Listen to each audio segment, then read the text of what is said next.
Tech fans, welcome back to VL Podcasts. Today, we're looking at an unbelievable release from Apple with its latest hardware releases, the redesigned Mac Mini and the new iMac. Okay, hold your horses. Before we go to today's topic, first let me say a little bit about the channel. Visual Learners is the main channel where we dive into cutting-edge innovations in tech, robotics, and AI with cool tutorials. For bite-sized insights, tune into VL Extras, refreshing you with latest tech trends, and stick around here on VL Podcasts, where we break down complex trends without the brain melt. Don't forget to check out my portfolio at teddyvlportfolio.versal.app and connect with me on socials. Links are in the description. Okay, now let's talk about these mind-blowing new releases from Apple. We'll unpack the specs, new features, and how Apple's innovation with these devices aims to elevate our everyday tech experience. This week's Apple lineup began with the introduction of a slimmer Mac Mini, a huge leap in design and performance. Apple has significantly downsized the Mac Mini to just 5 inches across, making it less than half the size of previous models, and now almost Apple TV sized.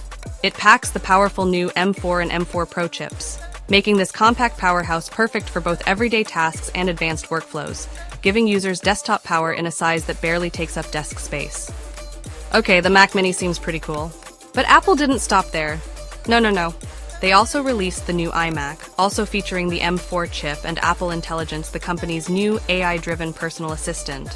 Apple Intelligence is designed to seamlessly assist across devices while respecting user privacy. The M4 chip provides up to 1.7x faster performance than the M1 for daily productivity, and up to 2.1x faster speeds for demanding work, like photo editing or gaming. Coupled with the M4's neural engine, this iMac has become one of the best all-in-one devices for AI applications. Apple is keeping things visually stunning too. The iMac retains its ultra-thin 24-inch 4.5K Retina display with a new nano-texture glass option to reduce glare. It also features vibrant colors and color-matched accessories. The iMac comes with an upgraded 12-megapixel center stage camera with desk view and up to 4 Thunderbolt 4 ports, making it ideal for remote work or content creation. Okay, now we have got the basics covered. Let me hand you over to the podcast hosts where they will spill all the teas from yesterday's Apple event. Apple just redesigned the Mac Mini, and it's so small that it now fits in the palm of your hand. It sits on your desk at just 5 by 5 inches, and the new aluminum look has way more connectivity on the front. Apple's added 2 USB-C Thunderbolt 5 ports, which are even faster than before, as well as the headphone jack. And on the rear, you have all the same connectivity. On the inside, it comes stock with the M4 chip that now has 16 gigabytes of RAM by default, but you can also get it in the M4 Pro chip variant, which is ridiculously powerful. Plus, these M4 chips also support Apple Intelligence, so text editing features like the ability to rewrite or summarize, in addition to the new version of Siri, that will be on this machine on day one. And of course, the new Mac Mini will work perfectly with Apple's updated USB-C Magic Keyboard, mouse, and trackpad that they announced recently. Somehow, this new Mac Mini still costs just $599. There has been no price increase this year, and it releases on November 8th. Congratulations to Apple's iMac. It is now just as powerful as an iPad. Apple put its brand new M4 processor chip in the iMac desktop machine. It was previously just in the iPad Pros, but we're expecting Apple to put the M4 in all the Macs eventually. And Apple's starting with these very colorful iMacs. I would say this year's pink is more pink and the green is more green. But if you only look at it from the front, you may have a hard time telling the difference. Update takes it from an M3 to an M4. It now has 16 gigabytes of RAM to help with all that AI it wants you to do now. And the price, the starting price at least, is still the same at $12.99. Oh, and the mouse and the keyboard accessories, they now have a USB-C port, so you don't need to use Lightning accessories anymore. However, you still have to charge them from the bottom. Yes, that's right. We have Apple Intelligence, but still no more intelligent way to charge our mice. Brilliant. Hey everyone, welcome back. Today we're diving deep into Apple's latest announcements, a brand new iMac, and a totally redesigned Mac Mini. Interesting choices. Yeah, we've got all the official stuff, of course, Apple's press releases and all that, but we're also going to be looking at some insights from iDrop News. They always have an interesting take on things. Looking forward to that. So our goal today isn't just to list out the new features. We want to go deeper, figure out what these releases tell us about Apple's overall strategy. What's the big picture here? Right. What are they hinting at? What's the WHY behind the what? Exactly. Yeah. And that's where your expertise comes in. Well, you know what really struck me when I was reading through all this material? It's how Apple is framing these new Macs. They're not just talking about faster chips or, prettier colors. They're using words like intelligence, integration, even sustainability. Interesting. So it's not just about the product itself. It's about a bigger vision. Exactly. It's like they're laying out a vision for the future of computing. Okay, I'm intrigued. Let's start with the Mac Mini. Because iDrop News makes a really interesting point. They say the Mac Mini has always been about packing power into a tiny package. Right. Yeah, absolutely. Making the most of minimal space. But this new redesign, it seems like they've taken that concept to a whole new level. Oh, absolutely. Imagine this. The new Mac Mini. It's just 5 inches square. 5 inches? Seriously? Seriously. It's smaller than a coaster. And you know what else? This is the first major redesign for the Mac Mini in over a decade. Apple's been refining that unibody design for years. But this is a complete departure. That's pretty significant. When Apple makes a change like that, they're serious. Yeah, they don't mess around. And iDrop News, they even compare the new size to an Apple TV 4K. Yeah, but taller, of course. Of course. So picture that, sitting in your desk. It's tiny, but it's packing some serious power. Yeah, and it's not just about the size. Look at all the ports they managed to squeeze in. And get this, 2 of those USB-C ports are right on the front for easy access, just like the Mac Studio. Oh, that's a smart move. I hate having to fumble around behind my computer to plug things in. Right. It's all about convenience. And in total, you've got 5 USB-C ports, all Thunderbolt capable, plus HDMI and even gigabit Ethernet, which you can configure up to a super fast 10 gigabits. Wow, that's a lot of connectivity for such a small machine. Yeah. And speaking of connections, that emphasis on Thunderbolt, especially with all those USB-C ports, it seems like a pretty clear sign of where Apple sees things going. Oh, absolutely. It's all about high-speed data transfer and connecting all your devices seamlessly. And this is even more apparent when you look at the M4 Pro chip, which we'll get to in a minute. Okay, enough about the outside. Let's talk brains. Both McRumors and Apple's press releases are raving about the new M4 and M4 Pro chips that power these Macs. And with good reason. Yeah, I mean, we've come to expect impressive performance from Apple Silicon. But what's really interesting to me is how each chip seems to unlock specific capabilities, like they're catering to different types of users. Exactly. Yeah. It's not just about raw speed, though. There's plenty of that. It's about what you can actually DO with that power. Okay, so let's break it down. The standard M4 has a 10-core CPU, a 10-core GPU, and up to 32 gigabytes of unified memory. Pretty solid for everyday tasks, right? Absolutely. More than enough for most people. But then we jump to the M4 Pro, and this is where it gets really exciting. This chip has a 12-core CPU with this clever mix of performance cores and efficiency cores. Right. So you've got the power when you need it, but it's not constantly running at full throttle, saving battery life. Smart. And then on top of that, it's got a 16-core GPU for all you graphics-intensive folks, up to a whopping 64 gigabytes of memory. And wait for it, Thunderbolt 5. We're talking potential transfer speeds of up to 120 gigabits per second. 120 gigabits per second. That's just insane. It's like moving mountains of data in the blink of an eye. So the Pro isn't just faster overall. It opens the door to a whole new world of high bandwidth capabilities, more displays features you won't find in the standard M4. It's like stepping into the future of connectivity. Exactly. And while Apple does highlight the overall performance improvements, they're smart enough to showcase specific examples that resonate with different users. Right. They're not just throwing numbers at us. They're showing us what those numbers actually mean in the real world. Exactly. They mentioned things like Excel for all the spreadsheet wizards out there, photo editing for visual creatives, even scientific tasks for researchers and data analysts. It's all about showing how these chips can benefit a wide range of people. It's like they're saying, no matter what you do, we've got a Mac that can handle it. And you know what else caught my eye? Apple is making a big deal about what they're calling Apple Intelligence. It's all about bringing the power of AI to the Mac in a way that respects your privacy. Yeah, they're calling it a new era of computing. Okay, so AI on the Mac, it's not a completely new concept, but Apple seems to be approaching it in a very deliberate way. What's fascinating to me is the balance they're trying to strike. On one hand, they're showcasing the amazing potential of AI with all these cool features. Like what? Give me some examples. Well, there's system-wide writing tools which can help you write better and faster. A redesigned Siri that can now understand typed requests. Oh, that's it. Right. No more talking to your computer. And there's even an image playground for generating creative visuals. It's like having a personal artist at your fingertips. Wow, that sounds pretty amazing. And did I hear something about personalized Siri responses? Yeah. It's like Siri's becoming more aware of your context and preferences. It feels like the Mac is getting a whole lot smarter. Okay, but here's the thing. All this AI stuff, it can be a little creepy, right? Like, what are they doing with our data? That's a valid concern. And that's why Apple is being very careful to emphasize privacy.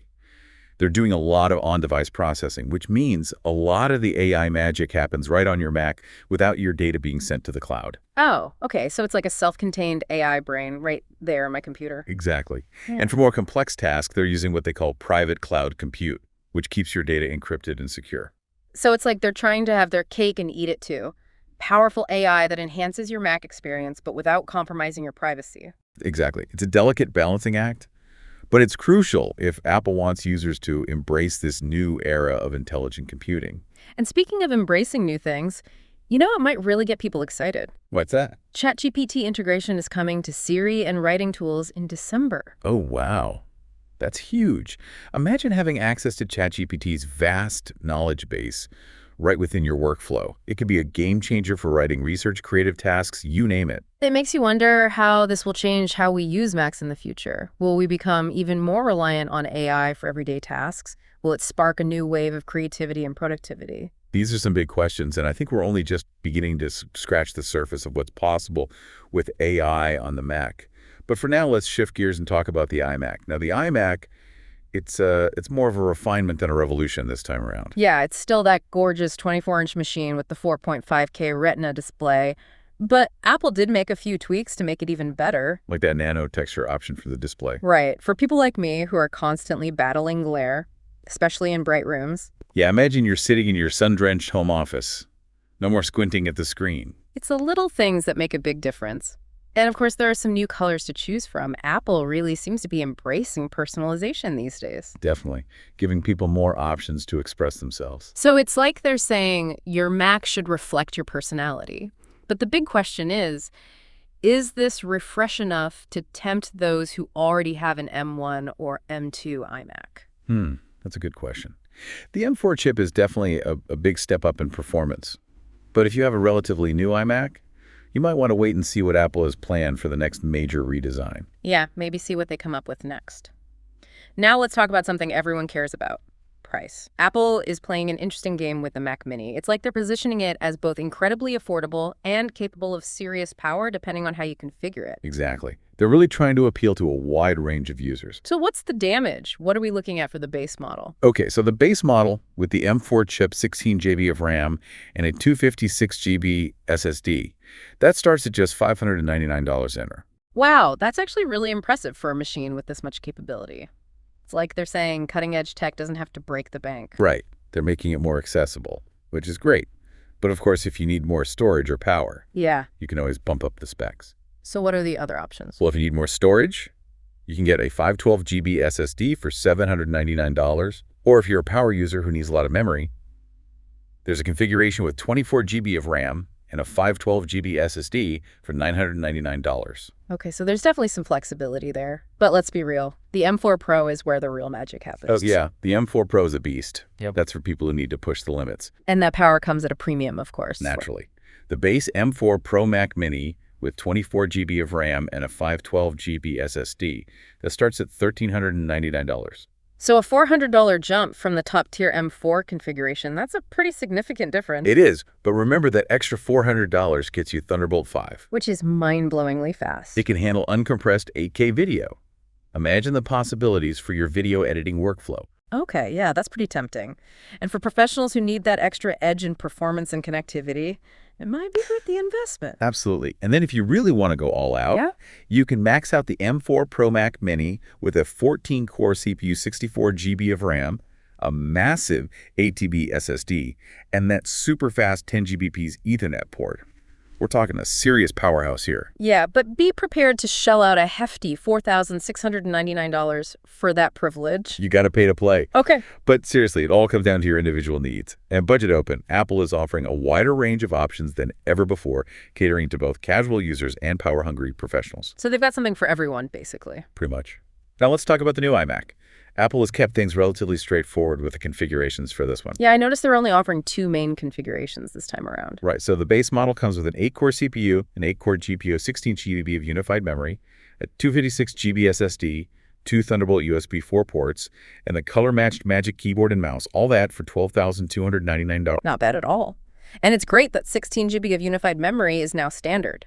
That will make a noticeable difference in responsiveness for everyday tasks and multitasking. Oh, definitely. And then there's a higher tier configuration for those who crave more power and connectivity. Okay, lay it on me. What does the upgraded model offer? Well, it's got a 10-core CPU, a 10-core GPU.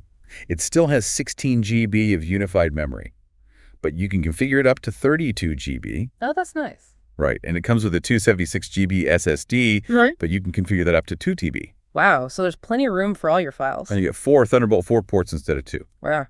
The Magic Keyboard with Touch ID for added security and convenience, and your choice of a Magic Mouse or trackpad. All this for $1,499. So a $200 premium for the more powerful chip, extra Thunderbolt ports, Touch ID, and more storage options. That seems like a pretty reasonable upgrade for people who need that extra oomph. Yeah, definitely. Yeah. And let's not forget, both iMac configurations come in that vibrant array of colors Apple is known for. Right. Green, yellow, orange, pink, purple, blue, and of course the classic silver. It's like Apple is encouraging us to add a splash of personality to our workspaces. No more boring old silver or space gray. I love it. Okay, so we've got a handle on the pricing for both the Mac Mini and the iMac. Now the big question is, when can we actually get our hands on these shiny new toys? Well, the good news is you don't have to wait long.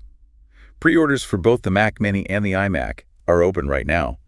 You can head over to Apple's website or use the Apple Store app to secure yours. So no need to camp out in front of an Apple store this time. Not this time.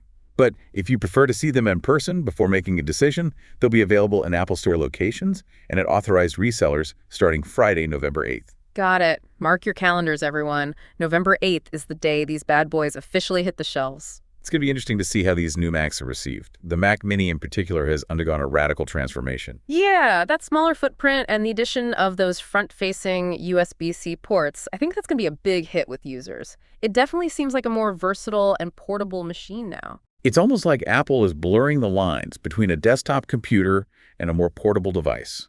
You could easily slip this Mac Mini into a bag and take it with you on the go. That opens up a lot of possibilities. And with those powerful M4 and M4 Pro chips, you're not sacrificing performance for portability. It's a pretty compelling combination. But we can't forget about the software side of things. macOS Sequoia is packed with new features that enhance the overall Mac experience. Right. That's where we'll pick up in part 3 of this deep dive. We'll delve into the finer points of macOS Sequoia and see how it all ties together with Apple's vision for a more intelligent, integrated, and user-friendly computing experience. Okay, so we talked about the hardware, the pricing, even when you can get your hands on these new Macs. But as any seasoned Mac user knows, it's not just about the hardware, right? The software is just as important. Oh, absolutely. It's the software that really brings the hardware to life. So let's shift our focus to macOS Sequoia and see what Apple has cooked up for us on the software front. You know, what's interesting about macOS Sequoia, Apple is really emphasizing 2 key themes here. Okay, I'm listening. One is enhancing focus, and the other is deepening integration across the entire Apple ecosystem. I like that. I'm all about minimizing distractions and getting things done, especially in today's world where there are so many things competing for our attention. Right. It's like a constant battle for our focus. Exactly. So how does macOS Sequoia help us win that battle? Well, one of the big changes is in Safari.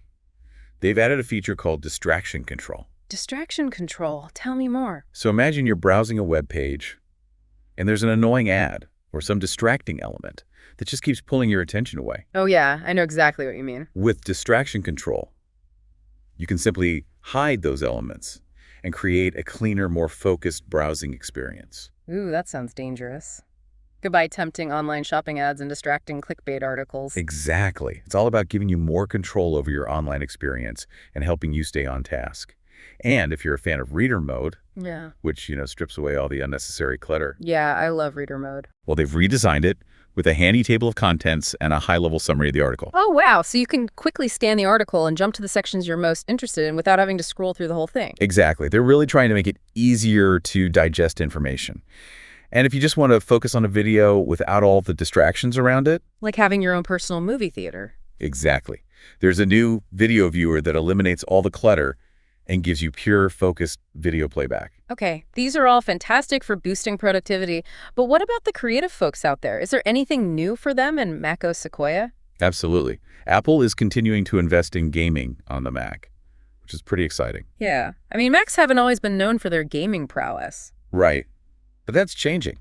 With Mac OS Sequoia, they're introducing personalized spatial audio for a more immersive gaming experience. Oh, wow, so it's like surround sound, but tailored to your individual hearing. Exactly. And they're making further enhancements to game mode for smoother performance. So they're really taking gaming seriously. They are. And I think with the power of the M4 and M4 Pro chips, Macs are becoming even more capable gaming machines. I can't wait to see what developers do with all that power. Yeah. Okay, so we've talked about focus, we've talked about gaming. What about integration? What's new on that front?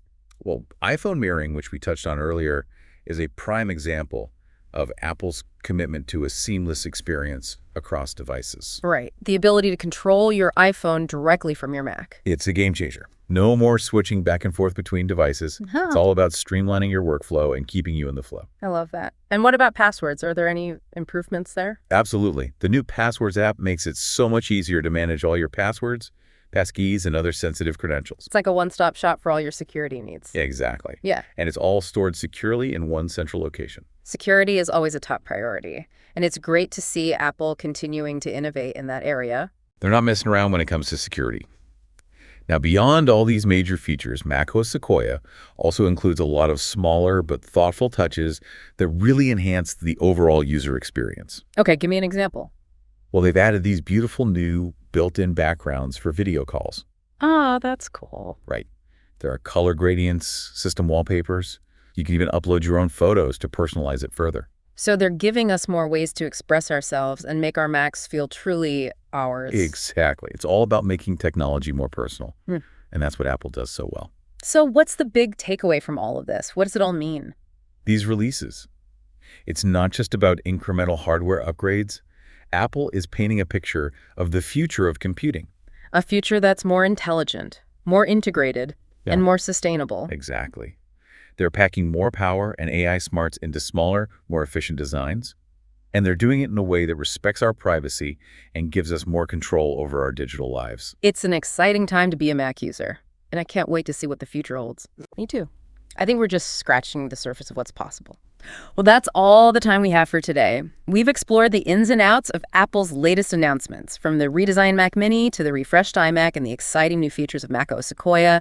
We've unpacked the specs, the pricing, the availability, and most importantly, the why behind it all. But now we want to hear from you. What are you most excited or curious about after this deep dive? Let us know in the comments. And until next time, keep exploring, keep learning, and keep diving deep into the world of technology as sued.